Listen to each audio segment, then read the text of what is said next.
오늘 이제 4장, 우리 아까 3장까지 했죠. 여러분 기억이 나세요? 1장에서는 영적 성장에 대해서, 2장은 믿음이 어떠해야 된다, 3장은 우리가 연약한 이유, 우리가 왜 이렇게 품성을 이끌어 하나님처럼 예수님의 품성으로 가는데 왜 이렇게 부족한가.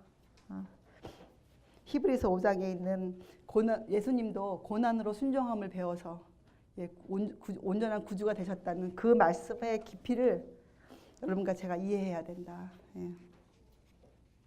그리고 이 동력자, 하나님께서 어떠한 일꾼을 보내실 때는 우리가 원해서 그 사람을 보내주는 게 아니에요.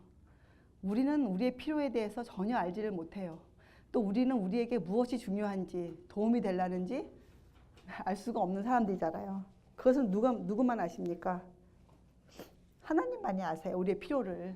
그래서 하나님이 어떠한 사역자들을 보내실 때에는 우리에게 그런 면이 필요하기 때문에 그런 사역자를 보내시는 거예요. 그러니까 하나님의 주권적인 권리시지, 이런 목사님 저에게 필요합니다, 이런 사람이 이거는 성경적이 아니죠. 하나님께서 지금 저 사람들에게, 너희들에게 이러한 말씀이 필요하다, 이러한 능력이 있는 사람이 필요하다, 이래서 이제 그 사역자를 보내시는 거예요.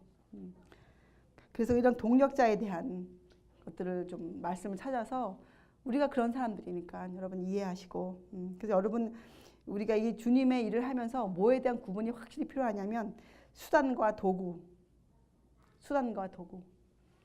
우리는 도구에 불과하죠. 우리는 그저 도구예요, 도구. 우리가 수단이 아니에요. 예수님이 이 전도 사업을 해 가시는데 사람은 수단이 아니에요, 수단. 이 일을 성공적으로 이루는데 필요한 수단이 아니라고 우리는요. 우리는 그저 무익한 종이에요, 무익한 종. 수단은 뭡니까? 선교 사업을 아주 성실하게 성공적으로 이끌어가는 수단이 우리에게 한 가지뿐이 필요 없죠. 한 가지. 그건 예수님이세요, 예수님. 주님의 덕, 주님의 방법. 우리는 그거 한 가지만 있으면 그것은 하나님이 하시는 일이니까 그것은 수단이지만, 우리가 이 선교 사업하면서 우리가 갖는 방법론에 있어서, 방법론과 사람이 이게 우리 머릿속에서 엉켜서 이해가 되어지면 이제 고린도 사람들처럼 바울파가 생기고 게바파가 생기고 아볼로파가 생기는 거예요. 그렇지 않죠. 이 수단은 우리가 뭘 합니까? 예수님의 온유와 겸손으로 멍에를 지기를 하잖아요. 예수님의 그 품성으로, 예수님의 덕으로 그것이 우리가 이 사업을 하는 수단이에요. 방법이에요. 우리는 그저 도구예요, 도구. 여기에 대한 이해도 여러분의 머릿속에 깨끗하게 정리를 해 놓으셔야 돼요. 그래야 어떤 일에 있어서 혼돈을 하지 않아요. 수단은 절대 우리가 아닙니다. 우리가 갖고 있는 무엇이 수단이 아니에요. 우리는 무익한 종.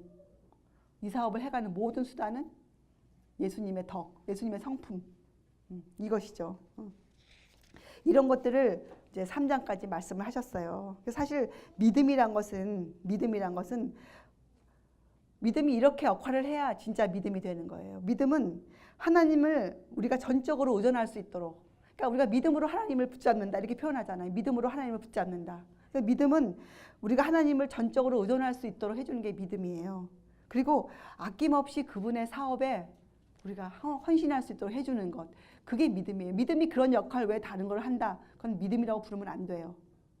그건 믿음이 아니에요. 믿음은 하나님을 우리가 우리로 하여금 의지하게, 전적으로 절대적으로 하나님을 의지하게 해주는 것, 그것이 믿음이에요. 그리고 그 믿음으로 하나님께 우리가 아낌없이 드릴 수 있는 것, 하나님께 아낌없이 헌신할 수 있는 것.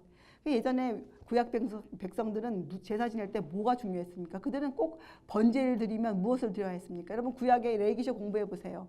번제를 드리면 번제로 끝나면 안 돼요. 꼭 소제나 전제를 같이 드려야 돼요. 이 성소제도에서. 그래서 우리가 하나님께 헌신을 했다, 번제를 드렸다, 번제 갖고 안 돼요.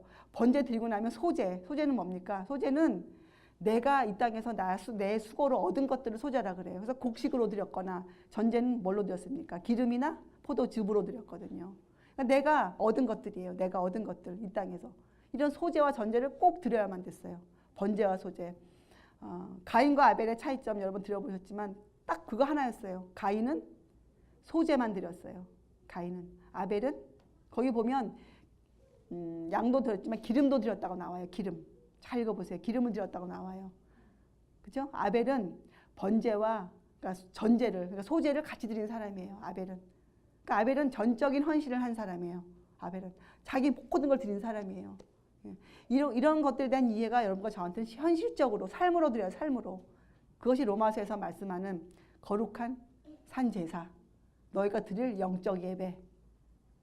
근데 거기 보면 너희 몸을 그렇게 드려서 우리 몸을 이 육체의 것을 입고 있는 이 몸을 가지고 거룩한 예배를 드리라고 하신 거예요. 하나님께서. 이런 것들에 대한 이해가 우리가 얼마만큼 필요합니까? 이해해야죠. 첫째는 구약을 이해해야 되고 성소를 이해해야 되고 번제의 의미와 소제, 전제 이런 것들 다 이해해야죠. 우리가. 그러니까 우리가 낭비할 시간이 없어요. 여러분 집에 돌아가서 뭐 다른 척하고 있을 시간이 정말 없어요. 열심히 일하고 돌아오시면 일하는 내내도 우리 강 집사님 일하는 내내도 뭐 하시냐?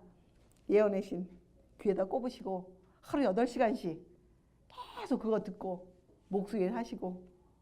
왜냐면 본인이 아시거든. 시간이 부족하다 나는. 그러니까 이제 그 시간을 그렇게 사용하시는 거예요. 그리고 집에 오시면 말씀 공부하시고. 이것이 믿음이에요. 여러분이 만약에 여러분 자신을 돌아보고 지금 나는 이런 믿음이 아니다 하면 믿음이 뭡니까? 약한 거예요. 이럴 때 아까 우리 얘기했잖아요. 주여 믿나이다. 저의 믿음 없음을 도와주소. 이런 기도를 가슴을 치면서 드려야죠. 우리가. 3장에서는 이런 말씀을 쭉 했잖아요. 동력자에 대해서 제가 많이 적었지만 한 가지. 동력자는 이 말씀을 여러분이 이해하시면 돼요. 요한복음 15장 5절에 이렇게 돼 있죠. 너희가 나를 떠나서는 아무것도 할 수 없느니라. 이 말씀이 어떤 의미를 갖고 있을까요? 너희가 나를 떠나서는 아무것도 할 수 없느니라. 다 알아요. 주님이 아니시면 우리가 아무것도 못하죠. 이거 이렇게 아는 것은 피상적이에요. 피상적. 근데 구체적으로 실제적으로 알아야 돼요. 여러분 주님을 따라서 여러분들이 뭐 할 수 있습니까? 솔직히 우리 아무것도 못해요. 이게 풀어서 설명하면 이런 거죠. 세상이나 나에게는 하나님의 인정을 받을 만한 것이 조금 더 없어요. 세상에도 없고 나에게도 없어요. 하나님께서 인정할 수 있는 것 딱 한 가지뿐이에요. 예수 그리스도. 우리가 그분의 의를 갖고 있느냐 없느냐 이것이에요. 여러분 머릿속에 나에게는 또 내가 지금 하고 있는 이런 모든 것에는 하나님의 인정을 받을 만한 것이 전혀 없다. 그런데 내가 진정으로 이 예수님을 진실로 내 마음으로 믿고 입으로 신한 나로 구세주로 창조주와 구세주로 믿고 있다면 그때부터는 이제 스토리가 달라지는 거잖아요. 예. 이런 것에 대한 이해. 그래서 개인적으로 이런 질문을 한번 보세요. 이렇게 말씀을 쭉 연구하시면서 자 그러면 나는 내 앞에는 하나님을 향해서 어떤 의무가 놓여져 있는가? 어떤 의무가? 이런 것들을 여러분 진실되게 고민해 보세요. 나는 그저 내 입장이 이러니까 나는 그저 이거만 한다. 이런 거 아닙니다. 여러분이 지금 배우고 공부하고 따라가는 이 삶은 영생을 얻느냐, 못 얻느냐 이런 것을 가름하는 삶이잖아요. 예, 누가 하기 때문에 내가 하고 나는 그저 이것뿐이 안 되니까 이렇게 말할 수 없습니다. 정말 없어요. 그래서 개인적으로 여러분 스스로에게 질문을 던지세요. 나는 주님 앞에서 어떤 의무를 갖고 있는가? 나는 주님께 어떻게 해야 되는가? 진실로 나는 어떤 사람이 되어야 되는가? 무슨 일을 해야 되는가? 그래서 여러분이 하늘로 미니스트리를 시작하시는 이 입장에 있어서 한번 질문하세요. 주님, 저는 무엇을 할 수 있겠습니까? 주님은 저에게 무슨 일을 하기를 원하십니까? 이렇게 따져보면요. 여러분 마음에 머리에 떠오르는 생각들이 있고 여러분 자신을 돌아보게 돼요. 내가 이거는 할 수 있겠다. 내가 이거는 정말 헌신할 수 있겠다. 이런 것들을 마음에 떠올리면 꼭 하세요. 꼭 그 일에 성실하게 임해 주세요. 이런 말이 우리 선배 글에 있어요. 우리가 하나님을 알기 전까지는 그저 우리의 먹고 사는 삶, 우리의 직장 생활 그 모든 것이 전혀 거룩하지 않았죠. 전혀 거룩한 상관이 없었죠. 그렇잖아요? 그런데 여러분과 제가 예수님을 우리의 구세주로 창조로 인정하고 난 그 순간부터 여러분과 저가 하는 모든 일은 거룩한 성격을 듣고 거룩한 속성이 있습니까? 없습니까? 있지요. 우리 윤 집사님이 페인트 일을 하시지만 그 페인트 일도 거룩한 일이에요. 왜냐? 예수님이 계시니까. 집사님 마음에 예수님이 계시니까 당연히 거룩한 일이에요. 근데 그렇게 거룩한 일을 하면서 성지지에 올라온다. 이건 또 맞지가 않는 거잖아요. 이렇게 우리가 알아가는 거예요. 아, 그렇구나. 나는 거룩한 일을 지금 하고 있어. 이것이 비록 현세에 속한 일이긴 하지만 이것은 분명히 거룩한 일이야. 내 안에 예수님께서 계시니까. 그래서 우리가 일상생활을 하면서 거룩한 사람으로 살 수 있는 거예요. 내가 먹고 마시는 이거, 우리가 고기를 왜 안 먹습니까? 우리가 뭐 때문에 채식으로 건강한 음식을 먹습니까? 오래 살려고요? 절대로 아니에요.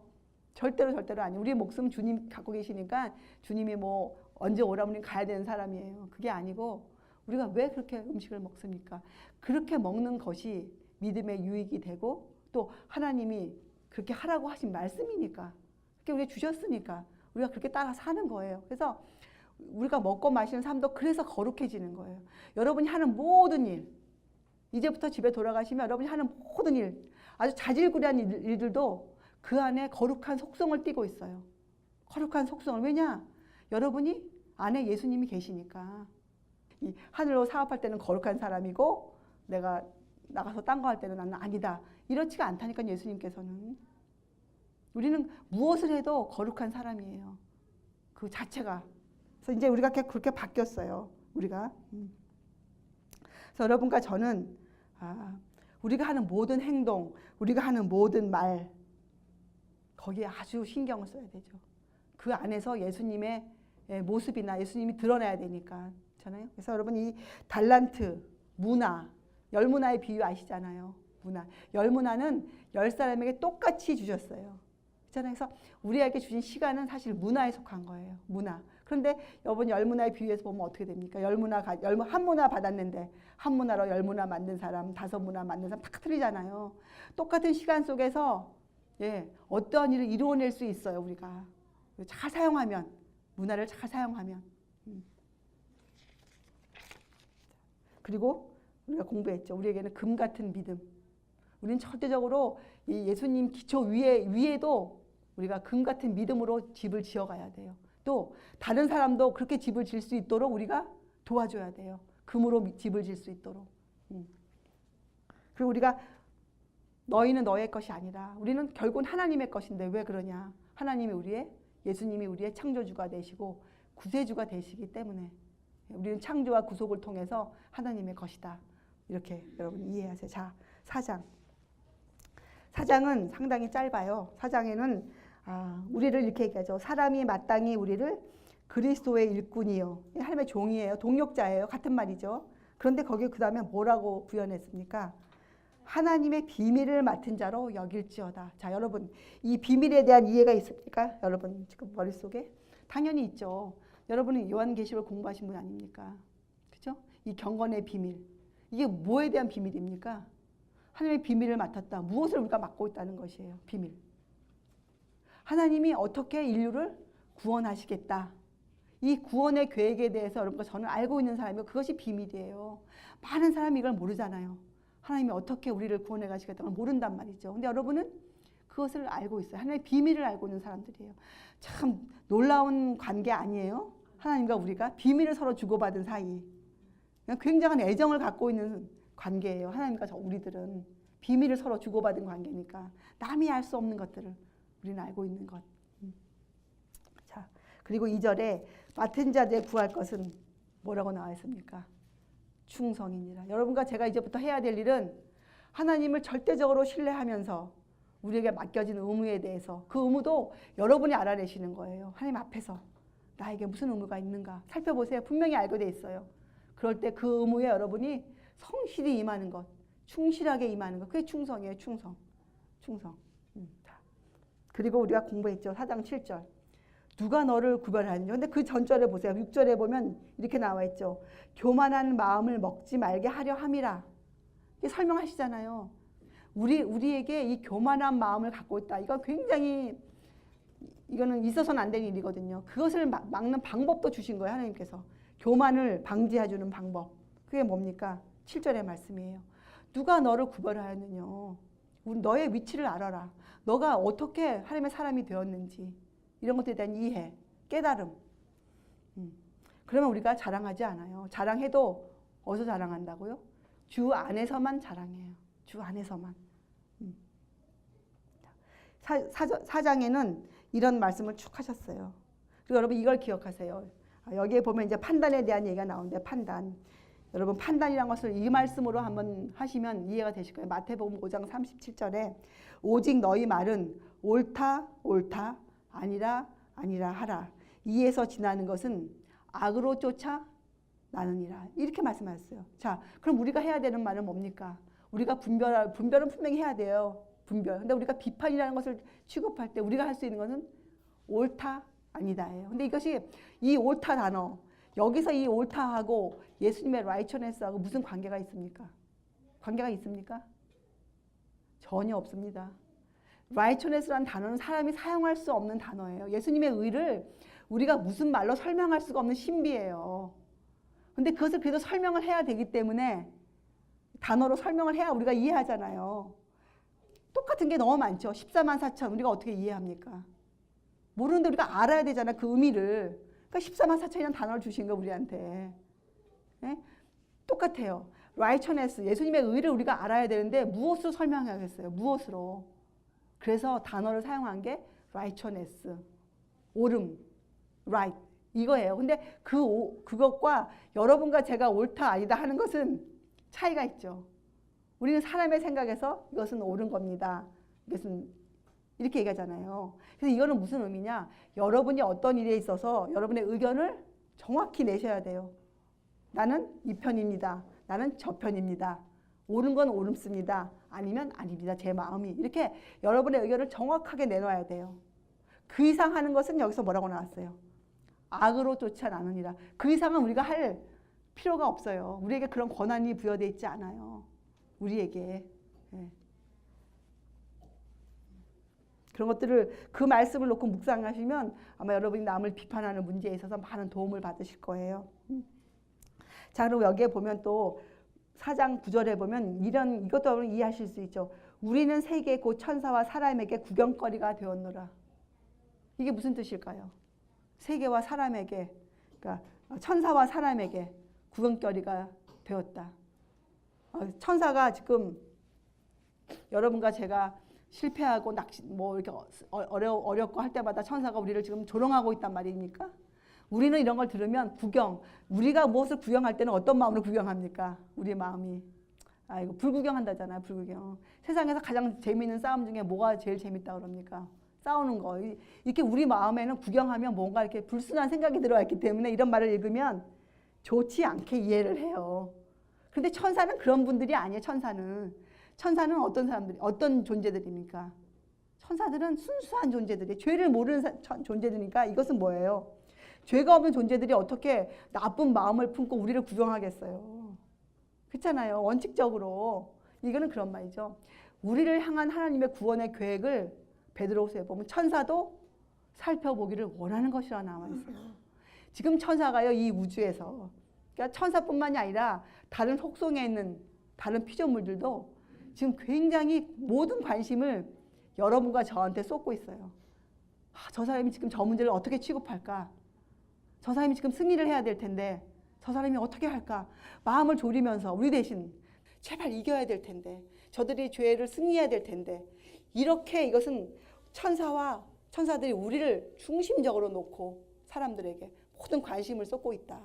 이런 말이죠. 당연해요. 왜냐하면 구경한다. 천사가 우리를 왜 구경하겠어요? 무슨 호기심으로. 천사는 그런 존재들이 아니잖아요. 천사는. 사도 바울 스님 그거를 하는 거예요. 왜냐하면 우리가 받고 있는 이 관심은 선배의 글에 의하면 우주적인 관심이래요. 우주. 여러분 우주가 얼마나 큽니까? 그 온 우주가 우리를 지금 관심을 놓고 보고 있는 거예요. 이런 관심을. 왜냐하면 우리가 승리하잖아요. 그러면 뭐 하나가 승리되는 겁니까? 멸관의 보석 하나가 달리는 거예요. 멸관의 보석. 그렇기 때문에 천사들은 모든 관심을 우리에게 지금 쏟고 있죠. 그런 말씀을 4장에서 하셨어요. 자, 이제 5장부터는 직접적으로 예를 들어서 이런 일을 해서는 안 된다. 이런 일에 이제 쭉 나와요. 5장. 자, 5장 보세요. 5장 5절에 보면 이런 말씀이 있죠. 이런 자를 사단에게 내어 주었으니 이는 육신은 멸하고 영은 주 예수의 날에 구원을 얻게 하려 함이라. 여러분 사도 바울의 심정이 이해되십니까? 이렇게 말했어요. 사단에게 내어 주었다. 이건 말이 돼요? 사단에게 내어 준다는 게 말이 되냐고요. 근데 이게 무슨 뜻일까요? 내어주는 이유가 있다고 나왔어요. 이는 사단에게 내어준 이유가 있다. 이는 뭐예요? 육신은 멸하고 영은 주 예수의 날에 구원 얻게 하기 위해서 하셨다고 사도 바울이 사단에게 내어주. 그러니까 실제적으로 우리의 그 전도 생활 가운데, 여러분 생활 가운데 사단에게 내어준 바 된 경우가 있을 수 있습니까? 없습니까? 성경은 있다고 얘기하는 거예요. 사단에게 내어준 바. 어느 경우에는요, 어떤 사람에게 진리를 전하고, 하나님 우리한테 그렇게 하세요. 막 알려주는데 도통 듣지를 않아. 귀를 막고 눈을 막고 안 들어요. 그러면 어떻게 합니까? 하나님께서 우리를 가만히 내어 놓죠. 우리가 시험 받도록, 사단의 유혹을 받도록. 예. 하나님이 유혹을 주시지 않지만 그 유혹이 우리를 흔들도록 내버려 두세요. 바로 그거예요. 근데 하나님이 우리를 그렇게 내어 가만 놔두는 이유가 뭐예요? 지치셔서? 하나님이 이제 지쳤어요. 너희는 도저히 안 되겠다. 너희는 이제 끝이야. 에이, 손 턴다. 그게 아니시잖아요, 하나님은.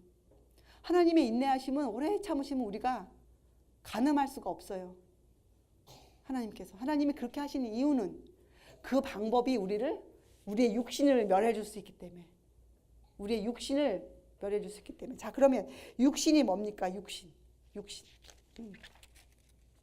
육신을 공부하려면 그 9장에 나오는데 이제 지금 우리 갔다 해보면 9장의 사도 바울이 이런 말씀하셨어요. 내 몸을 쳐 복종하게 한다. 9장 24절. 내 몸을 쳐서 복종한다. 내 몸을 쳐서 복종한다. 사도 바울 같은 선생님 분이 그렇게 높은 영적인 진리를 알고 계신 분이 왜 이런 고백을 하셨을까? 내 몸을 쳐서 복종한다. 그러면 여러분과 저도 이 일을 해야 된다는 겁니까? 여러분과 저의 몸을 쳐서 복종하게 하는 일이 필요합니까? 당연히 필요하죠. 자, 그럼 그게 뭔가 보세요. 로마서 8장 13절에 보면 이렇게 돼 있어요. 너희가 육신대로 살면 반드시 죽을 것이로되 육신대로 살면 영으로서 몸의 행실을 죽이면 산다. 이렇게 나와 있어요. 자, 이것이 바로 우리의 육신이에요. 우리의 육신. 또 골로새서 3장 5절에 보면 땅에 있는 지체를 죽이라. 땅에 있는 지체를 죽이라.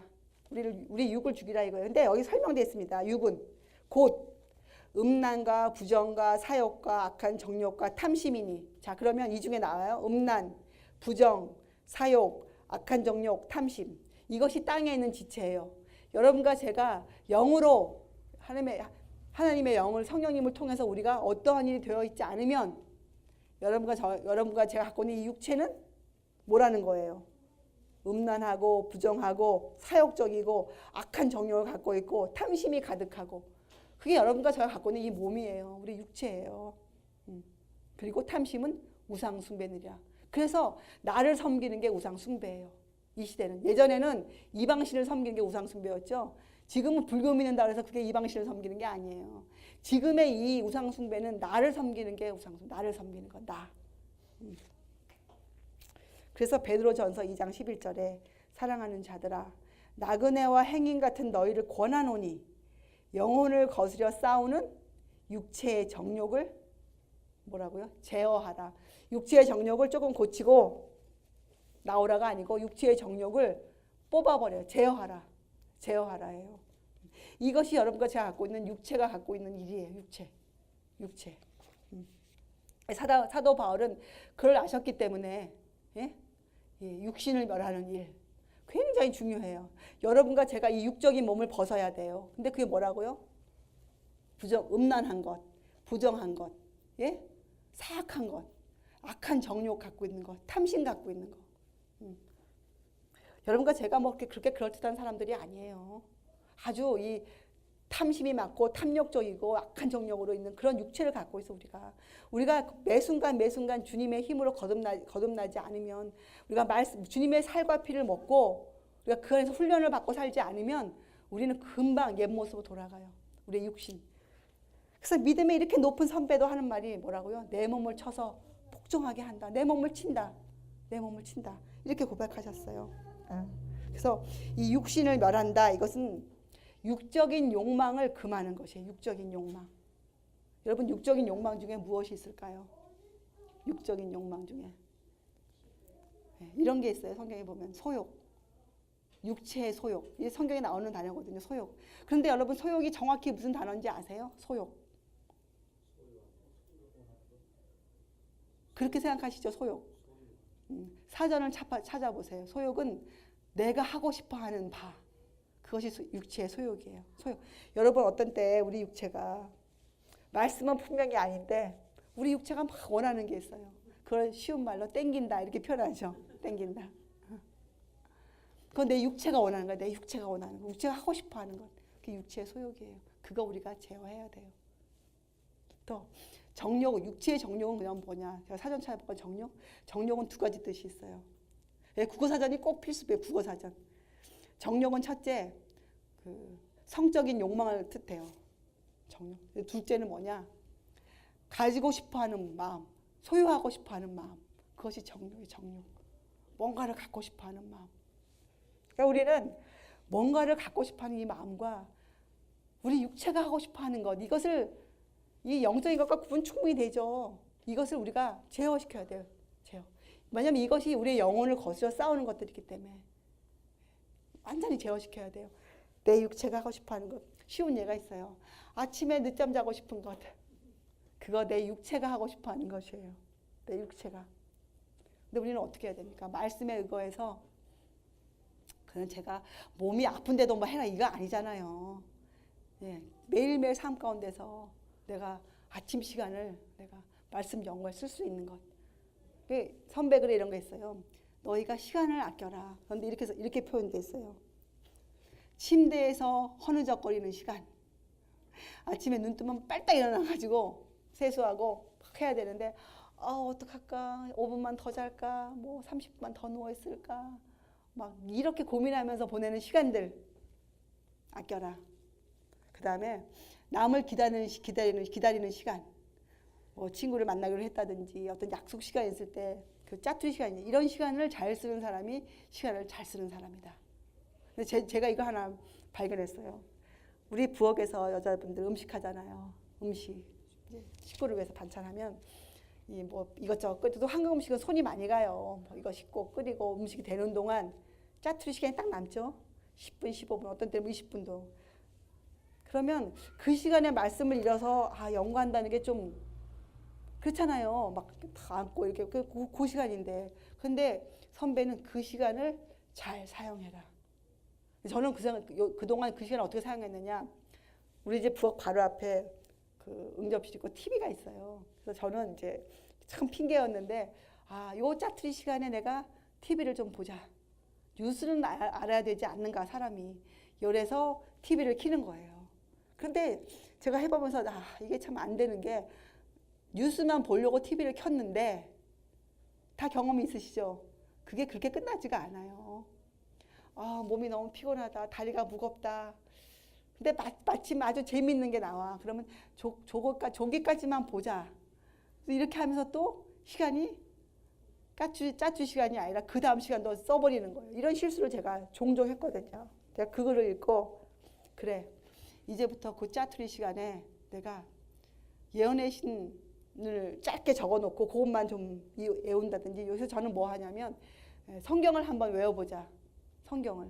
그래서 다 고르다가 요한일서를 나는 한번 외우겠다. 요한일서에서 제가 요한일서를 적었어요. 다 제가 손으로 노트 한 2장인가 2장 반인가 나오더라고요. 다 적었어요. 적고 그런 짜투리 시간 나면 그 내가 적은 거 딱 펴놓고 그거 외워 연습해요. 태초에 이러면서 그 말씀 제가 그걸 이제 외우는 연습을 하는 거예요. 근데 진짜 안 외워져요. 근데 그 짜투리 시간마다 지금 또 어디 가서 뭐 의사 사무실에 갔는데 좀 기다려라. 그럼 보통 뭐 합니까? 그 병원에 있는 이제 잡지책들을 우리가 신문을 보거나 막 이런 거 보잖아요. 그렇게 안 하고 요새는 또 가면 다 TV를 틀어줘요. 그러면 우리가 핑계 대면서 뭐 여기서 내가 보려고 본 게 아니야. 틀어져 있기 때문에 내가 보는 거야. 이게 또 주님 앞에 핑계를 대죠. 내가 안 보려고 마음만 먹으면 그거 안 볼 수 있는 거거든요. 그래서 제가 어떻게 하느냐. 그걸 다 맨날 갖고 다니면서 그런 시간이 날 때마다 그걸 읽어요. 외우려고 한번 눈 감고 외워보고.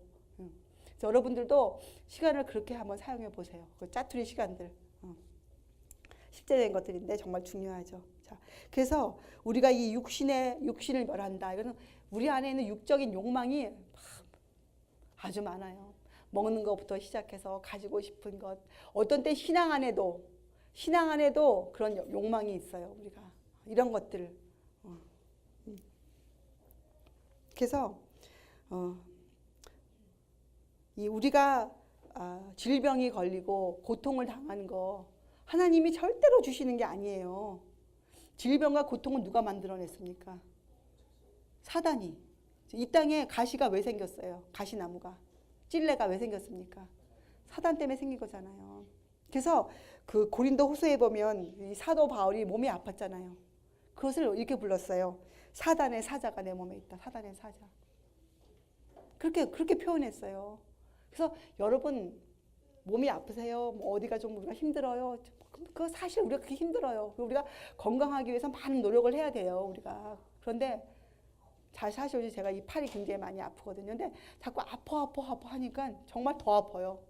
더 아파. 그래서 제가 결심을 했어요. 아픈 걸 잊으리라.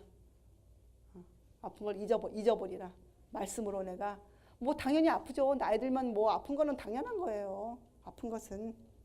하지만 이것은 내가 몸을 잘못 사용하였고, 있잖아요. 내가 막 규모 없게 살았고, 이런 것도 막 먹었고, 막 이런 여러 가지 결과로 생긴 거예요. 죄의 결과로 저에게 온 것들이거든요. 시간을 함부로 썼고, 뭐 여러 가지 뭐 잘 살아보겠다고 한 행동들이었지만 사실은 잘못된 것들이죠. 그래서 하나님이 우리를 사단에게 내어주는 것, 사도 바울이 했던 것처럼 그거는 목적이 있어요. 하나님이 주시는 징계. 하나님이 주는 징계는 왜 우리를 징계하십니까? 우리가 미워서? 우리를 왜 어려운 삶 가운데 우리를 놔두세요? 하나님 아무 힘도 없으신 것처럼 가만히 왜 놔두세요? 우리가 막 허우적거리는데도 왜 놔두세요? 하나님이. 왜 징계하세요? 우리를 사랑하기 때문에. 왜냐하면 우리가 그 육신의 몸을 벗어야만 우리가 영적으로 성장할 수 있기 때문에 우리를 징계해 주시는 거예요. 그래서 사실 이 징계의 목적은 우리를 고치시고, 성경 표현에 나오죠. 때리시고 어떻게 해요? 싸매시는 하나님. 그게 그런 말씀이에요. 하나님 우리를 때리시는 게 아니죠. 하나님이 우리를 가만 놔두실 뿐이 없는 입장에 놓여 계신 거예요. 우리를 향해서. 그것이 유일하게 우리가 고칠 수 있는 방법일 경우에는. 그래서 하나님이 징계를 주시는 건 우리를 고치시고 우리를 완전한 사람으로 회복시켜 주시는 것. 그런 목적을 갖고 있어요. 그래서 하나님의 징계를 잘 참아내면, 그 연단을 받아내면 우리가 인내의 열매를 맺게 돼 있죠. 예.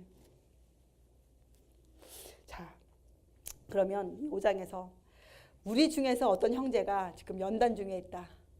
어려움 가운데 있다. 그럴 때 우리는 그 형제를 어떻게 취급해야 되는가? 그 문제가 실려 있어요. 어떻게 해야 되는가? 여러분 어떻게 하시겠어요? 성경 말씀대로 해야죠. 자, 성경절 드릴게요. 로마서 15장 1절에 보면 강한 자가 마땅히 연약한 자의 약점을 담당해야 된다고 했어요. 로마서. 그거 로마서가 온유한 그거 맞죠? 로마서가. 그죠? 갈라디아서 6장 1절과 2절에 어떻게 됩니까? 그런 형제를 보거든 너희는 온유한 심령으로 그런 사람들 도와주라 그랬어요. 그리고 내 자신을 돌아보아 너도 그런 시험에 빠지지 않도록 주의하라. 이게 갈라디아서 6장 1절과 2절의 말씀이에요. 약한 자를 우리가 취급하는 우리의 태도가 바로 그거예요. 누가 약한 자다. 그럼 우리가 그 사람이 지금 어려워하는 어떤 짐을 내가 대신 져줄 수가 있다. 그러면 흔쾌히 그 짐을. 근데 우리들은요, 남의 짐 하나 져주는 것도 우리가 원치 않아. 우리가 만약에 우리끼리는 져주죠. 우리가 서로 아니까. 예를 들어서 뭐 무거운 짐이 하나 있다. 아니면 무슨 물병 큰 게 하나 있다. 그러면 우리가 어떻게 해요? 그거 대신 들어주죠. 그런데 우리가 모르는 어떤 사람, 연약한 사람들이 있어요. 왜냐면 우리는 모든 밭이 하나님의 밭이니까. 다 우리 형제 자매들이니까. 우리 형제 자매가 꼭 여기에 딱 정해 있는 게 아니잖아요. 우리가 어떤 사람의 그 연약한 점을 보았을 때 어떻게 해야 돼? 우리가 그 사람의 짐을 져줄 수 있는 것. 실제적으로. 영적인 것도 그렇고 실제적으로도. 그래서 저번에 한번 이런 경우가 있었어요. 예, 슈퍼마켓에 제가 갔는데 제 앞에 미국 할머니가 한 분 계셨어요. 근데 아주 이 얼굴이 심술이 가득 생기는 할머니가 계셨는데 그 할머니가 짐을 이렇게 짐이 산 게 몇 개 안 되세요. 그래서 제가 근데 그분이 딱 맡고 있기 때문에 제 카트가 들어갈 수가 없어서 그분 짐을 조금 이렇게 옮겼어요. 이렇게 계산대 앞에서. 근데 그분이 저한테 뭐 화를 내면서 자기 짐에 손대지 말라는 거예요. 그분이. 그 제 마음에 본성적으로 제 마음에 뭐 저런 사람이 다 있어. 이렇게 착 올라오잖아요. 그 아주 본성적으로 올라와요. 그래서 제가 말씀으로 가만 저 사람이 얼마나 사는 게 어렵고 지금 나이가 저만큼 들어서 저렇게 하는 건 무슨 마음이 안 좋은 일이 있나 보다. 이렇게 이제 마음에 제가 이해를 하고 제 감정을 누르고 이제 했는데 가만히 제가 이제 가다 보니까 그 사람이 그 할머니가 그 무거운 들고 걸어가는 거예요. 그래서 근데 그때 제 마음에 내가 저분께 라이드를 오퍼하고 싶다. 가서 제가 모셔다 드릴게 하고 싶은데 그게 하루아침에 되는 게 아니더라고요.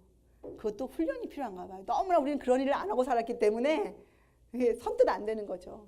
그래서 또 못했어요. 기회가 지나갔어요. 근데 바로 며칠 전에 우리 엘리랑 또 시장 갔다 나오는데 길이 막 복잡해요. 신호등이 있고. 그런데 어떤 분이 한국 분이야 이번엔. 이 좀 나이가 좀 그분 좀 저 정도 되신 것 같은데 또 이 보따리를 들고 걸어가시는 거예요. 근데 우리 엘리가 엄마 저번 라이드 주자. 얘가 딱 이러는데 제가 그러니까 더 이제 아까운데 오래 있었기 때문에 근본적으로 아주 이게 너무 핑계가 쫙 논리적인 핑계가 들어오죠. 엘리야 신호등이 지금 너무 복잡해서 엄마 운전 잘못하기 때문에 지금 여기 생기면 큰일 나. 그래서 지나갔어요. 그냥 갔죠. 우리 엘리가 한참 갔어요. 엘리가 엄마 이제는 도와주고 싶어도 늦었다. 근데 그 말이 저한테 너무 견책이 되는 거예요. 견책. 찌르는 말이 되는 거죠. 그래서 다음에 나한테 이런 기회가 정말 주어지면 나는 꼭 도와드릴 것이다. 나는 한번 이 일을 해보겠다. 정말 해보겠다. 이렇게 실제적으로 그러니까 봉사를 할 수 있는 사람들이 돼야 되거든. 실제적으로.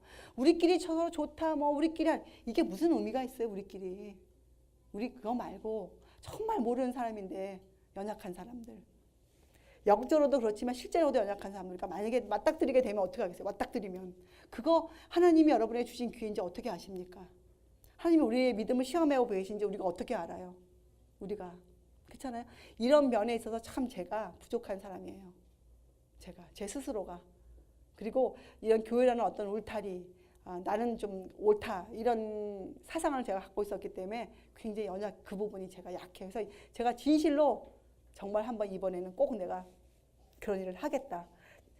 박성희 집사님이 저번에 전화 나누는데 박성희 집사님 주변에 있는 어떤 그 자매인데 몸이 많이 아프대요. 근데 박성희 집사님은 그렇게 바쁜데도 그분이 안 가겠다고 하는데도 그분한테 아니라 병원에 가셔야 된다. 그래서 그분을 모시고 병원에 가서 다 그걸 해줬다는 거예요. 제가 그 말 듣고 그래 집사님처럼 해야 돼. 정말 그렇게 해야 돼. 우리 주변에 누가 진짜 아파하면 내가 아무리 바쁘고 시간이 없더라도 우리가 병원에 갑시다. 제가 사실 라이드 주는 거 그렇게 어려운 거 아니잖아요. 라이드 줄게요. 이런 면에 있어서는 우리 박성희 집사님이나 우리 백성희 집사님이 참 잘하시는 것 같아요. 남을 긍휼히 여겨주는 것. 그분들의 그런 형편을 굉장히 이렇게 도와주려고 애를 쓰는 것들. 이런 거 우리가 서로 배워야 되는 거예요. 그래서 여러분과 저는 우리가 앞으로 은사 공부하면 알지만 각자 갖고 있는 달란트들이 있어요. 재능들이 있어요. 우리가 서로 그 부분에서 서로 도와줘야 돼요. 약한 면에 있어서 도와주고 모본을 보여주고 이렇게 하십시오. 저는 그래서 박성희 집사님한테 배웠어요. 우리 박성희 집사님한테 그렇구나. 이제 내 주변에 그런 사람이 생기면 나도 그 사람이 원치 않아도 내가 그 사람에게 당신은 꼭 병원에 가야 됩니다. 제가 다 라이드 해드릴게요. 제가 이렇게 할 수 있습니다. 이렇게 하리라. 이런 제가 그런 도움을 받았어요. 우리 집사님께. 그래서 여러분 이제부터 여러분은 이 연약한 자들을 우리가 어떻게 취급해야 된다. 이런 것들을 한번 실제적으로 여러분 주변에서 한번 실제적으로 꼭 그렇게 해보세요. 자, 이것이 5장에서 말씀하신 거예요. 5장. 자, 그럼 6장은 무슨 말씀이냐? 6장도 길지 않아요. 자, 6장에 보면 이런 말씀이 있어요. 2절에 성도가 세상을 판단할 것을 너희가 알지 못하느냐? 세상도 너에게 판단을 받겠거든 지극히 작은 일 판단하기를 감당치 못하겠느냐. 우리가 천사를 판단할 것을 너희가 알지 못하느냐. 그러하거든 하물며 세상이리라. 이런 구절이 있거든요. 자, 하나님의 복음을 이해하지 못하고 예언을 이해하지 못한 사람들이 이런 걸 다 읽으면 이렇게 생각해. 우리가 사는 내 시간 동안 판단하는 일, 천사를 판단해? 우리가 성도를 판단?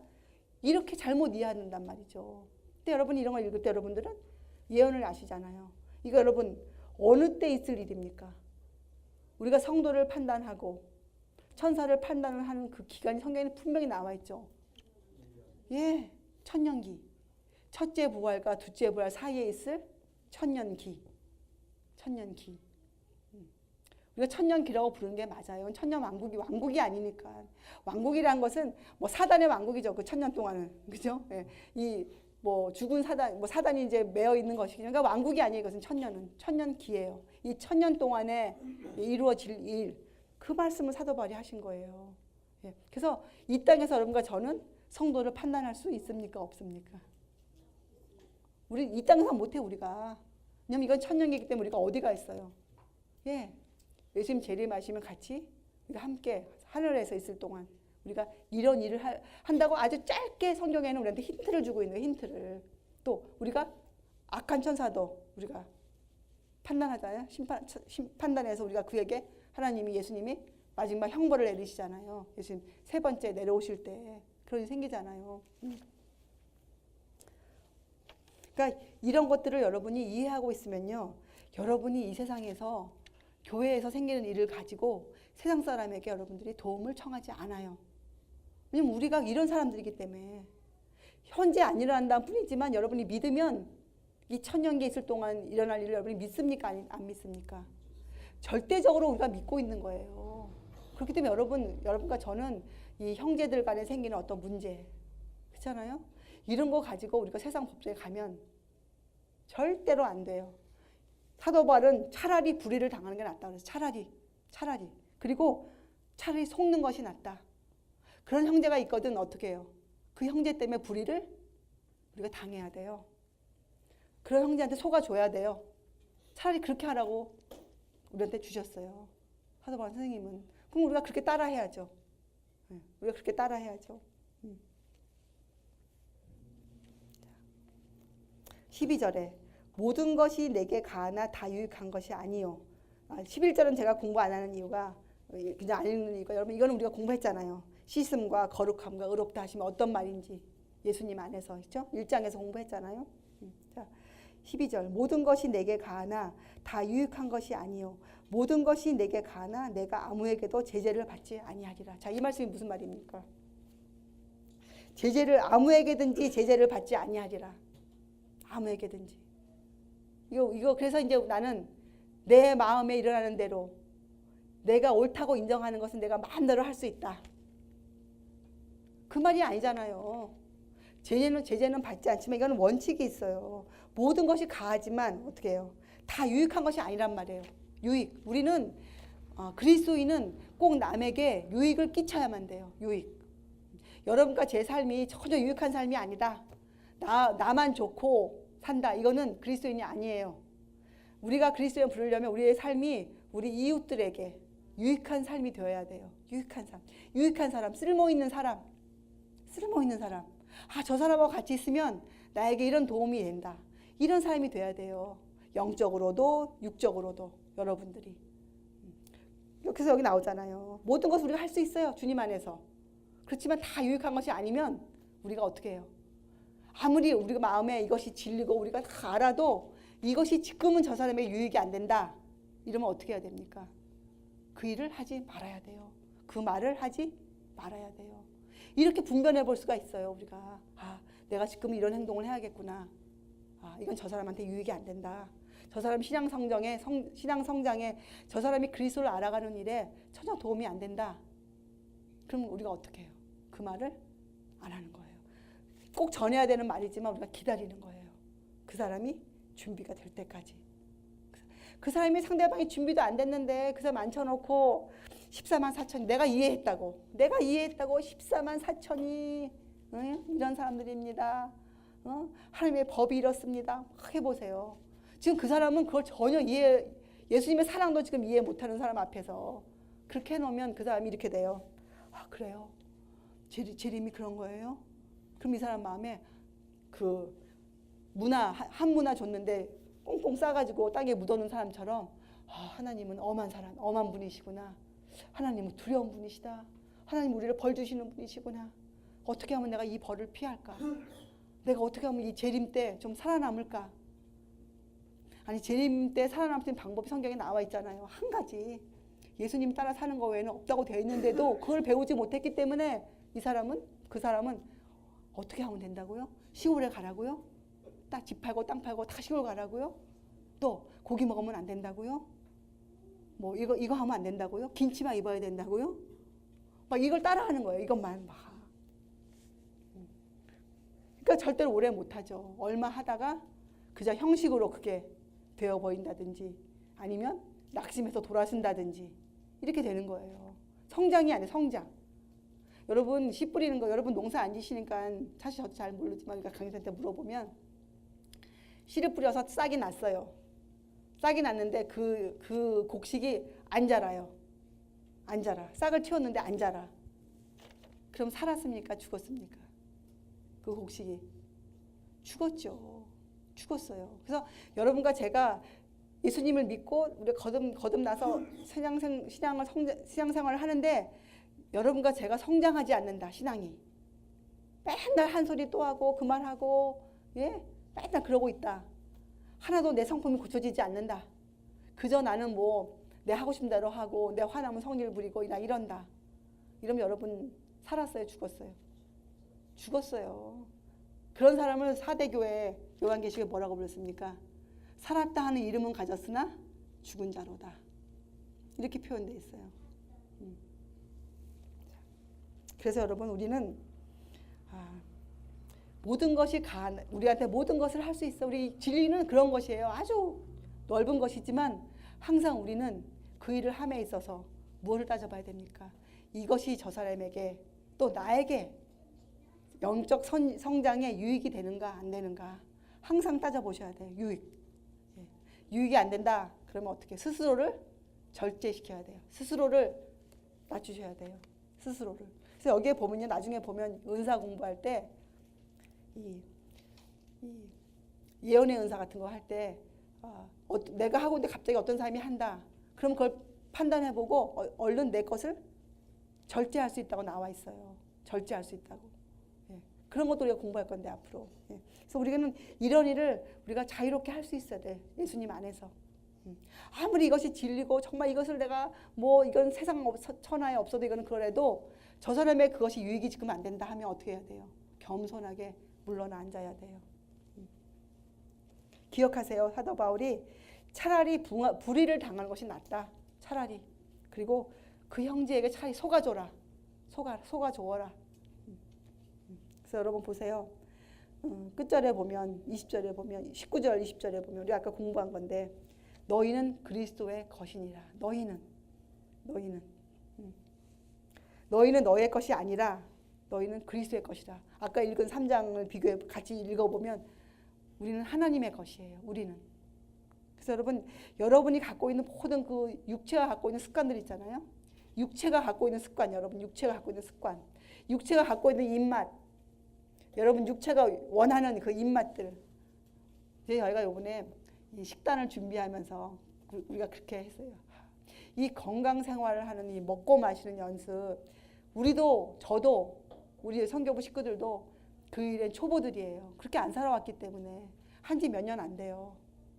그래서 어떤 때 원칙이 잘 무너져요. 저희들이. 왜냐면 그가 몸에 배어 있지 않기 때문에 우리의 그 습관들이. 그래서 우리가 이번에 우리도 배우고 우리의 그 같이 오신 분들도 좀 먹는 연습을 하자. 그래서 가급적이면 우리가 좋은 음식, 싱싱한 채소, 과일, 이런 것들로 우리가 대접하자. 이렇게 결심한 거예요. 그래서 저녁도 이제 보시면 알지만 완전히 채소만 나오게 돼 있어요. 그래서 사도 바울 스님은 너희는 너의 것이 아니니 너희가 타고난 습관, 너희가 갖고 있는 이 세치, 식욕 이것들을 보다 차원이 높은 영적인 필요에 너희 영혼이 필요하는 것에 좀 맞추어라. 너희 영혼이 정말로 필요하는 것이 무엇인지 깨달아 알아라. 그래서 그 다음 절에 보면 식물은 배를 위하고 배는 식물을 위하나 하나님이 이것저것 다 폐하시라 이런 말씀을 하신 거예요. 우리가 먹고 사는 이거 우리가 안 하고 살 수 없잖아요. 그렇잖아요. 어떻게 먹는 문제를 우리가 해결 안 하고 삽니까? 그런데 성경은 먹든지 마시든지 뭐 어떻게 해요? 하나님의 영광을 위해 살라는 거 아니에요. 실제적으로 그게 뭐냐고. 실제적으로 먹고 싶은 거 다 먹고 하고 싶은 거 다 하면서 교회 가서 두 손 들고 주님 아니면 선교센터에 와서 선교 사업한다고 열심히 월간지 보내면서 나는 괜찮다 이럴 수 있느냐 이 문제예요. 아니잖아요. 저희가 해봤더니 아니에요. 정말 아니에요. 그래서 여러분이 갖고 있는 그 타고난 습관들, 기질, 여러분의 시욕 이런 것들을 보다 차원이 높은 여러분의 영혼이 필요로 하는 것들 그 표준으로 맞춰 놓으세요. 여러분의 그러니까 어떤 때 정말 그렇게 돼요. 커피가 갑자기 생각나다가도 실제적으로 이성적으로 아니지 커피는 나에게 유익이 없다. 이 커피가 순간 나를 기쁘게 할지는 모르겠지만 내가 하나님을 알아가는 얘는 유익이 없어. 끊자. 마시지 말자. 이런 결단을 실제로 하는 거예요. 어떤 습관에서. 저를 예로 들 뿐이 없어요. 제가 여러분이 고백했잖아요. 이 가서 명품 사들이는 것, 좋아하는 것. 이거 제가 끊는데 시간이 굉장히 많이 걸렸어요. 이거 끊는데, 이 습관을 끊는데. 여러분과 저는 이렇게 타고난 우리 기호가 있어요. 우리가 좋아하는 것. 우리 성향이 글로 기울어지는 것들이 있어요. 누가 시키지 않아도 자동으로 할 수 있는 것. 이것도 면밀히 살펴보고 나는 이런 사람이야. 뭐 어쩔 수 없어. 이게 통합니까? 안 통합니까? 절대 안 통합니다. 내가 그런 사람이다. 그런 성향이다. 제가 우리 소리가 참 감사히 여기는 게 한 가지 있어요. 우리 소리가 다 아시잖아요. 이 농담을 잘하시는데 악의가 있어서 하는 게 아니에요. 정말로. 그런데 말씀을 읽어보니 또 저분이 앞으로 하실 일에 비추어 보니 그것이 저분에게 유익도 안 되고 듣는 우리에게도 유익이 없어요. 유익이 안 돼요. 제가 우리 전도사님께 정말 진심으로 그 얘기를 했어요. 어려운 얘기죠. 근데 전도사님이 믿음으로 그걸 받으시더라고. 맞습니다. 제가 고치겠습니다. 근데 이번에 오셨는데 머리도 저렇게 오신 거예요. 얼마나 은혜가 되는지 보면서. 제가 얘기한 거잖아요. 이제는 농담을 하셔도 전혀 안 어울리십니다. 그렇기 때문에 근데 우리 조익환 선사님이 예를 들어서 죄송한데 누가 안 시켜도 저렇게 그러니까 이거를 세상에서는 애드리브라 그러죠. 연예인들이 누가 시켜서가 아니라 자동으로 툭툭툭 튀어나와요. 참 달란트. 누가 시키지 않아도 이렇게 그게 돌아가시나 봐요. 머리가. 우리 같으면 그런 말 하려고 막 애를 써서 맞춰놔야 되잖아요. 근데 시간이 1초도 안 걸려요. 딱 말 떨어지면 착 나오고 착 나오면 착 나오고 이렇게 돼요. 근데 이제 그거 끊으셔야 된다. 끊어야 된다. 그냥 타고난 건데 그건 안 좋은 거예요. 그거. 그래서 이런 것들 다 제가 일일이 얘기할 수 없지만 여러분들 중에 분명히 있어요. 우리 헤라 나이가 어려도 아주 좋은 그리스도인이에요. 우리 헤라 제가 얘기하면 야단치거든요. 헤라야 너는 게으르다. 그래서 찝어서 헤라 그렇게 얘기하지. 헤라 게으르다. 뭐 헤라가 울면서 저는 게을러요. 맞아요. 이렇게 또 자기가 고백해요. 그럼 너 어떻게 해야 돼? 그 게으름을 이겨야지. 싸워야지 네가. 싸워. 이제부터 싸워. 엄마도 도와드리고 네 방 청소는 적어도 네가 하고 집에서 귀하게 자라가지고 아무것도 본인이 안 해요. 우리 엘리도 제가 얼마나 심하게 그렇게 하는지 몰라요. 그 타고난 습관을 부모의 책임이 그거 아니에요? 그걸 고쳐주는 것. 그걸 없애주는 것. 그런데 이 타고난 습관과 식욕을 보다 차원이 높은 이 영적인 일에 우리가 그 일을 할 때 여러분 자신을 의지할 수 있습니까? 여러분 자신을 의지하고 한번 해보세요. 세상에도 작심삼일이에요. 그거 못하게 돼 있어요. 영적인 필요를 우리의 힘으로 절대로 할 수 없어요. 정말로 이 일을 할 때 있어서는 하나님을 의지해야 돼요. 하나님을. 성령님을 의지하셔야 돼요. 그래서 여러분이 기도할 때 성령의 강구가 필요한 거죠. 성령님이 나에게 임재해 주시기를 강구드리는 것. 빼놓지 않고 하셔야 되는 기도 내용이에요. 그래서 성령님이 우리를 새롭게 하시고 우리를 성화시켜 주셔야 돼요. 그래서 그래서 여러분 꼭 기억하세요. 하나님을 섬긴다. 하나님을 우리가 섬긴다. 이런 말도 우리가 너무 쉽게 하지 않습니까? 자, 하나님을 섬긴다. 여기에는 번제만 드릴 수 없고 소제만 드릴 수가 없어요. 여기에는 헌신이 따라가는데 이 헌신은 전적인 헌신이에요. 여러분, 자, 전적인 헌신, 그러면 이게 무슨 뜻입니까? 전적인 헌신이다. 실제적으로 뭐가 들어가 있어? 전적인 헌신한테는 전적이란 말에는 전적이다. 완전하다는 뜻이죠. 완전한 헌신이다. 여러분과 제가 하나님께 완전한 헌신을 한다. 우리의 육체적, 우리의 몸도 들어갑니다. 또 우리의 지적, 우리의 지식, 그것도 들어가요. 그렇죠? 예. 그래서 우리의 모든 것이, 예, 우리의 도덕적인 능력도 기준이 세상 법이 아니잖아요. 우리가 도덕적으로 우리가 옳은 사람이 되어야 된다. 여러분과 저가 갖고 있는 그 옳다의 그 표준이 어디예요? 공자 맹자가 아니잖아요. 이게 누구십니까? 예수 그리스도. 예수 그리스도. 그분처럼 되는 것. 그래서 우리가 갖고 있는 모든 것은 기준이 예수님이에요. 예수님. 거기다가 이제 여러분이 여러분의 먹고 사시는 삶, 여러분 생각하는 것, 모든 것을 거기다가 딱 맞춰야 돼요. 그 표준에다가. 그래서 그 표준에서 저도 그렇게 하고 제가 이거 다 된 사람이 아니잖아요. 그 표준에서 제가 떨어지는 것들이 있어 많아요. 그럴 때 우리가 어떻게 합니까? 그 일을 하고자 우리가 마음을 결단하지만 그 일 때문에 다른 무엇을 할 수가 없어요. 우리 뭐 합니까? 그때 하는 게 뭐예요? 기도예요. 기도. 주님께 무릎을 꿇는 것이에요. 그리고 나서 어떻게 합니까? 다시 삶을 사는 것이에요. 그 힘으로, 성령님의 강구로, 성령님이 우리가 주신 그 힘으로 우리가 사는 것이에요.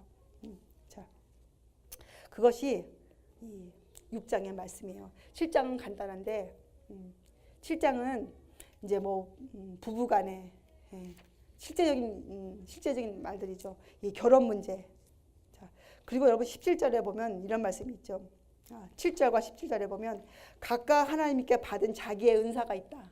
각각. 또 17절은 오직 주께서 각 사람에게 나눠주신 대로. 이건 뭐예요? 우리가 주님 안에 있지만 모든 사람이 다 똑같지 않아요. 각각 갖고 있는 것이 있어요. 주신 것이 있어요. 자, 여러분과 제가 예수님을 받아들였다. 그래서 여러분과 제가 갖고 있는 경제적인 입장, 사회적인 위치, 우리가 갖고 있는 직업이 꼭 바뀌어야 됩니까? 물론 어떤 직업은 예수님을 믿고 사는데 도움이 안 되는 직업이다. 이건 당연히 바꿔야겠지만 그렇지 않은 경우에 여러분과 제가 실질적으로 뭐 변하는 게 있냐고요. 예수님을 받아들였다 그래서 실제적으로 우리의 환경이 변하는 게 있냐고요. 없잖아요. 생활이 어려워요? 계속 어려워요. 예수님 믿어도. 예. 또 내 위치가 그대로 내가 집에서 아내지. 예수님 믿었다 해서 갑자기 제가 아내가 아니고 뭐 남편을 지배하는 자가 됩니까? 아니잖아요. 그냥 아내예요. 이렇게 하나도 우리의 입장이 바뀌는 게 없어요. 우리의 입장이 바로 그 말씀을 하고 계신 거예요. 우리 입장은 전혀 바뀌지 않아요. 그래서 7장의 주제는 이거예요. 생활 가운데 생기는 모든 문제. 주로 이런 거죠. 사람과 사람 사이의 그 관계. 내가 저 사람한테 어떡하지? 저 사람이 지금 나 때문에 오해하고 내가 이거 어떡하지? 이걸 어떻게 풀까? 저 사람이 지금 미운데, 저 사람 내가 지금 안 좋은데, 저 사람 어떻게 취급해주지? 그리스도인이 어떻게 나는 저 사람이 싫어. 이런 말 할 수 없어요. 원칙이 하면 안 되는 거거든요. 근데 그걸 억지로 하면 안 되는데 사도 바울이 뭐라 그러냐. 이렇게 생활 가운데 생기는 모든 문제. 결혼도 마찬가지죠. 결혼 문제. 예, 교제, 사귀는 것. 이걸 어떻게 하라고 하셨냐면 이 모든 문제를 영혼 구원에 관한 이해에 기반해서 해결해 나아가라. 그래서 결혼도 어떻게 하라고요? 자, 원칙이 뭡니까? 원칙은 결혼을 하는 것이 원칙이에요. 믿는 자하고만 해야 된다. 이것이 원칙이 아니에요.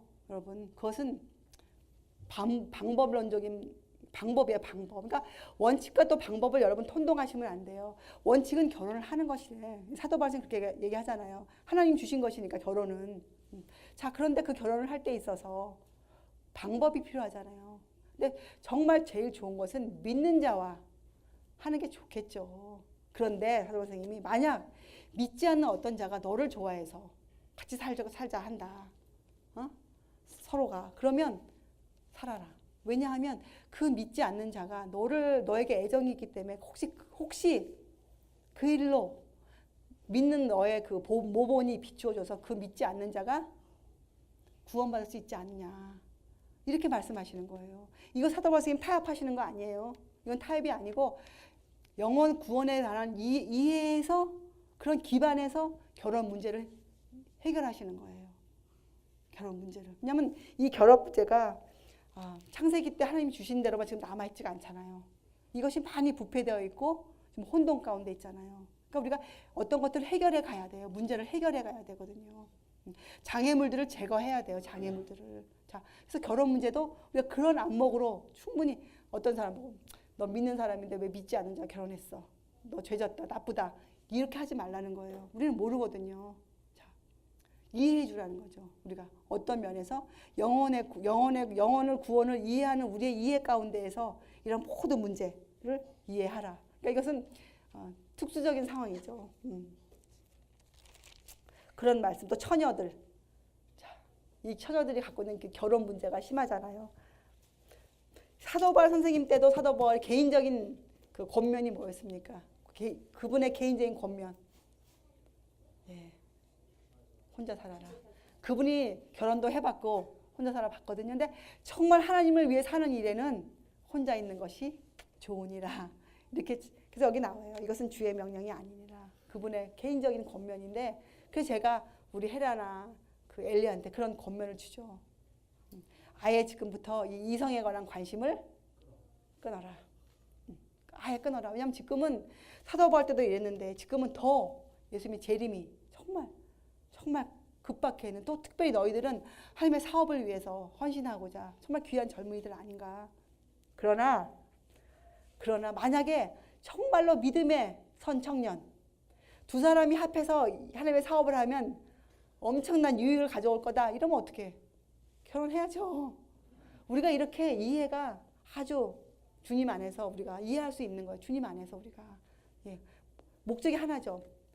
복음을 전파하는데 유익이 되는가 안 되는가. 이렇게 우리가 판단해 갈 수 있는 거예요.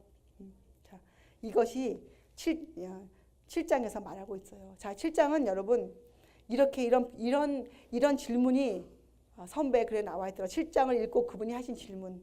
자, 7장은 실제적인 삶에 대한 이야기들을 쭉 하고 있거든요. 자, 그러면 우리하고 좀 뭐라 그럴까? 그 사회가 틀리지만 이슈는 같은 이슈들이에요. 이슈들은. 자, 그러면 여러분 이렇게 한번 여러분 스스로에게 질문하세요. 여러분은 하나님이 주신 경고의 말씀에 정말 유의를 하고 계세요? 여러분이 성경을 읽으면서 하나님 말씀에 하지 말라. 이렇다 저렇다 하신 말씀에 진정으로 여러분 주의를 하고 계십니까?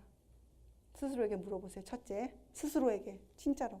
자, 두 번째, 여러분들은 그 타고난 습관과 여러분의 탐심을 이기기 위해서 열렬하게 한번 하나님께 회개를 하셨는가? 열렬하게 정말 온 마음을 들여서 하나님께 그 일을 하셨는가? 또 세 번째, 질문이 7가지예요. 세 번째, 누가 예수 그리스도 안에 있는 하나님의 높은 부르심의 상을 위하여 목표를 향해 정말 한번 해보았는가? 여러분 해보셨어요? 열렬하게. 그것도 그냥 하는 게 아니고 온 마음과 온 정성과 목숨을 다해서 하나님의 우리를 부르신 높은 부르심의 상을 받고자 그 상을 위해서 여러분이 한번 애를 써보셨냐고요. 여러분이 한번 전 재산을 내일 먹을 것을 걱정하지, 제가 그 질문 저한테 했어요. 내일 먹을 것을 걱정하지 않고 하나님의 사업을 위해서 한번 써봤는가? 제 질문이 아니었구나. 그런 질문 던지세요. 그래 우리가 진정으로 겸손한 자가 돼요. 주님 앞에서. 자, 네 번째, 누가 자기 부정과 자기 자아 희생으로 이끄는 하나님의 내적 역사, 그러니까 성령님의 역사죠.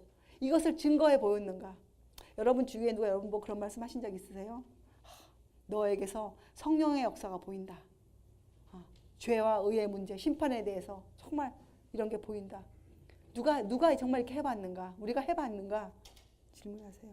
또 다섯 번째, 누가 경고를 받아 세상과 분리되어 그 애착과 정욕을 버리고 우리 구주 예수 그리스도의 은혜와 지식 가운데 매일의 성장을 나타내었는가? 여러분 매일매일 성장하고 계세요? 주님 앞에서 매일 쑥쑥쑥 크고 계세요? 예? 세상과 분리되어서 여러분이 삶이 그렇게 성장해 가고 계세요? 개인에게 질문하세요. 6번째. 이건 우리들에게 주어진 질문인데, 활동적인 자들. 그러니까 하나님의 사업을 위해서 활동하는 사람들. 우리잖아요. 예? 열심히 월간지 사업도 하고 있고, 뭐 성경도 열심히 공부하고 다 하고 있는데, 진정으로 여러분들이 이 하나님의 교회를 위해서 걱정해 보신 적이 있으세요?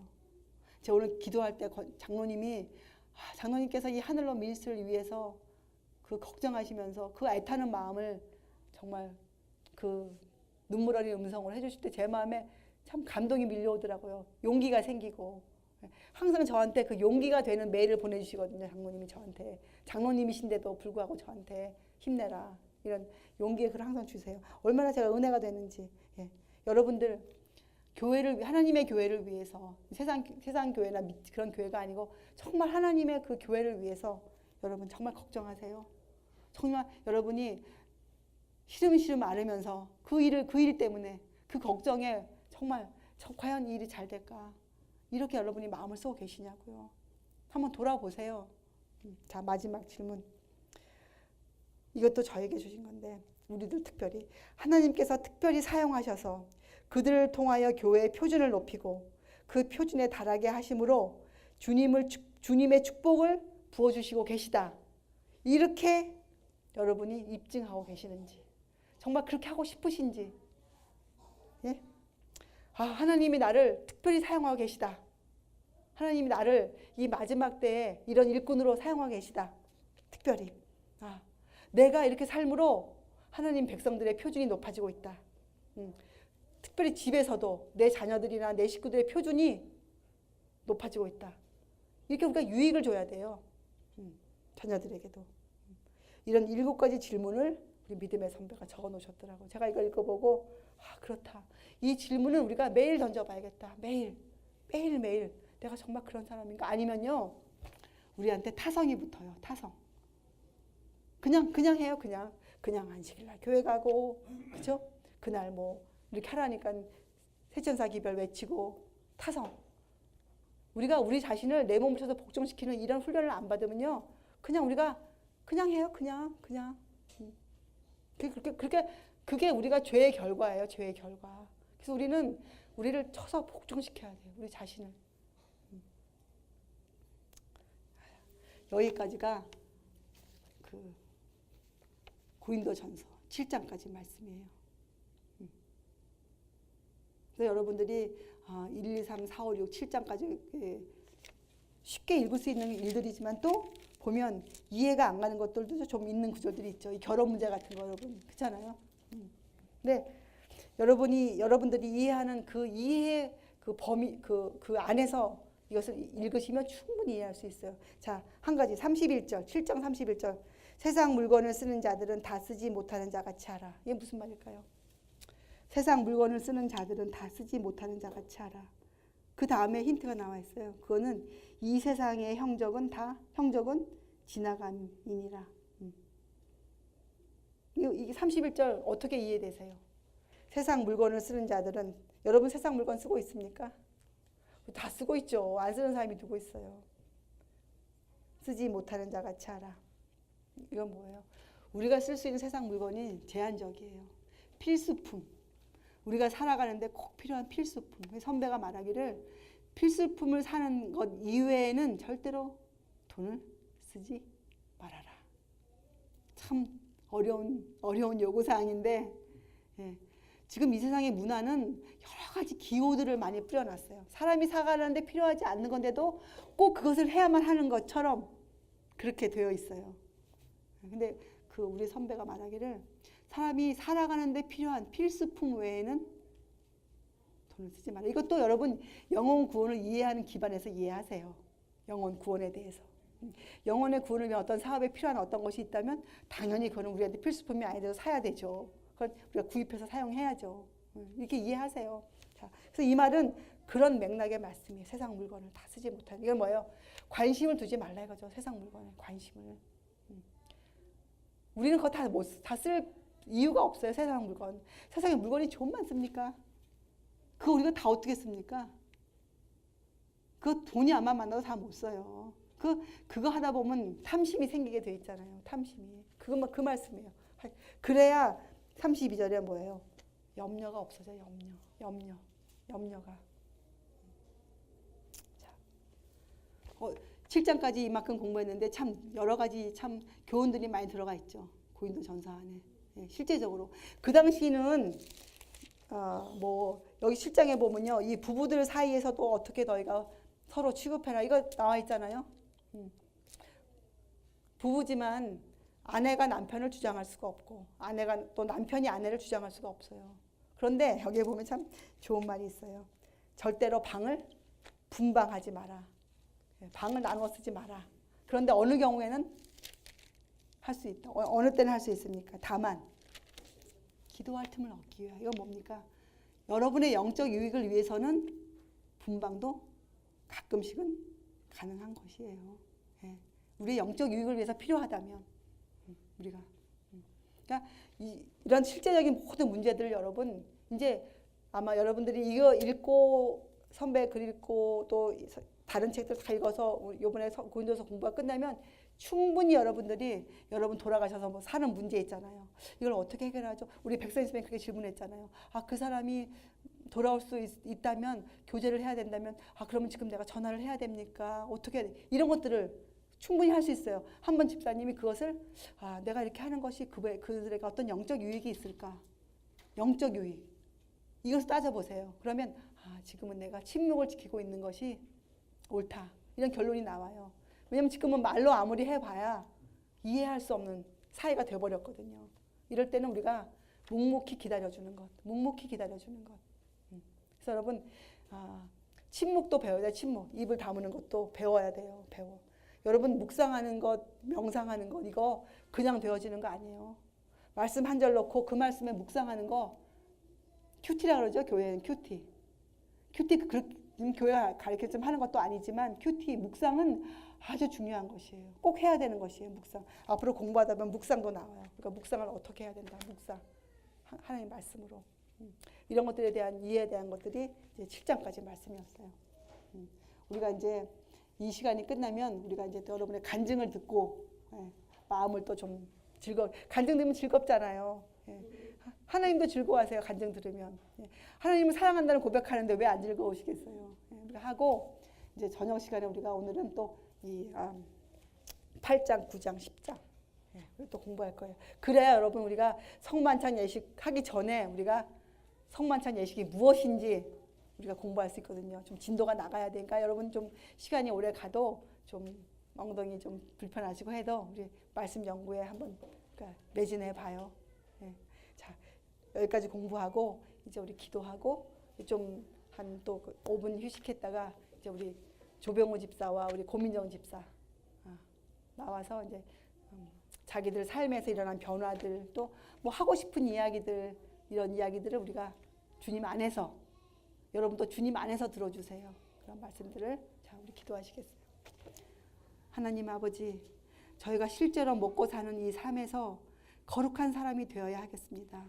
저희가 이런 삶에서 주님께 영광을 드리는 그러한 사람들이 되어야 되겠습니다. 우리 이웃들에게 본이 되는 그런 사람이 되어야 하겠습니다.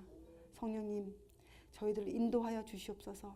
저희에게서 성령님의 역사가 드러나도록 저희를 인도하여 주시옵소서. 이 안에서 우리가 하는 모든 일, 모든 말은 성령님의 역사로만 이루어질 수 있도록 저희의 혀를 제어해 주시고 저희의 마음을 주관하여 주시옵소서. 감사드리오며 귀하신 예수 그리스도의 이름으로 아버지께 간절히 기도드리옵나이다. 아멘.